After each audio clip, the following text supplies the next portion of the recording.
it's interesting because I think this is in talking about presence, what does it mean to be present and impactful as a leader in a virtual? I've actually seen some training sessions where they've like, how do you lead your team and through this type of technology, and what are the strategies of leadership? And I think it really forces the question, how do you even define accountability?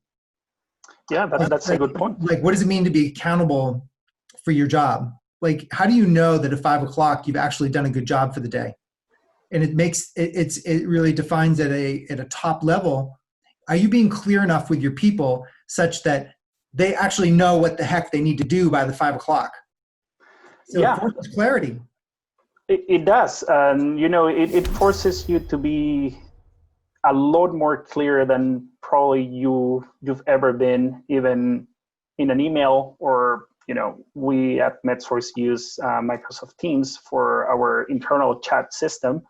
And it forces you to develop a higher level, not only of etiquette, but, way of expressing things that you cannot express for the lack of being in the same building. But it forces you to express the things that you need in a higher clarity level, if you will. This whole thing for me has demolished the concept of delegation. How so? I mean that because I am so glad this happened, because it's given me the opportunity to stop sprinting at full speed and actually look at what I've asked to be done. And just because I have a body in a chair doesn't mean it's being done. It just means I have a body in a chair, and that doesn't mean they're clear. It doesn't mean that I've been clear. It doesn't mean that I'm leading.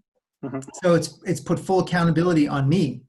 And then I can do a full audit on literally every person that's in my ecosystem and everything that's come out of my big fat mouth for the past year, 2 years, 3 years, they've asked to be done, to me, it's my fault.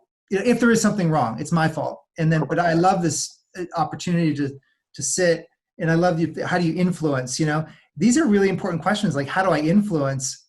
And, am I being clear about what I've asked to be done so that I can be influential in the process? These are really powerful questions.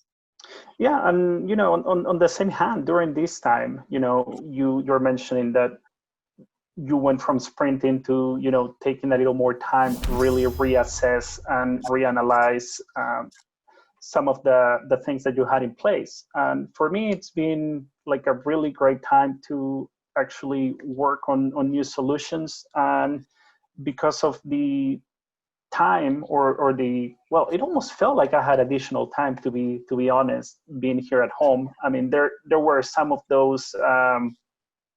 You know why? Nobody's asking you for dumb meetings. That's right. Talk about clarity. Like I'm talking 360-degree clarity. Like, John, I mean, how many times did you spend a week? You're like, why was I just in that meeting? Well, I think I just had that time to focus, not only for 15 minutes at a time or 30 minutes at a time. It was more like 2 hours at a time where I could really pour myself into a very specific task, trying to resolve challenges that came up given COVID-19.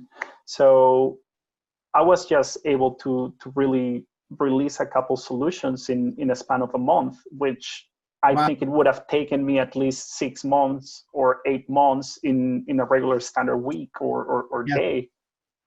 That's great. I mean, but distraction is a big deal when you're sprinting, and the higher you rise up that leadership ladder, if you don't put, like, I just noticed for myself, if you don't have strong guardrails around the time, all of a sudden focus that got you to the level you're at, and this is anybody, not just you, but anyone, and myself included, that superpower gets diminished. Just like kryptonite. There is kryptonite around us. Like, if you can't focus, it impacts us as a leader.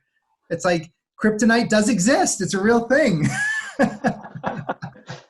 No, that's a good point. I mean, superpowers, you take a step back and consider what took you to the place where you are today. And it's an interesting way of not only reminiscing how things were before, but also, what are your core competencies? I mean, how are you successful at doing what you do? And then surprisingly, it's not necessarily that skill that it's sometimes missing, is just that time or the time to focus on that. And that's what I've kind of rediscovered in a way. Now that I have a little more time to focus, I feel like I'm more effective. And not only as a personal opinions, but based on an actual deliverable or deliverables that I've seen coming through from my end.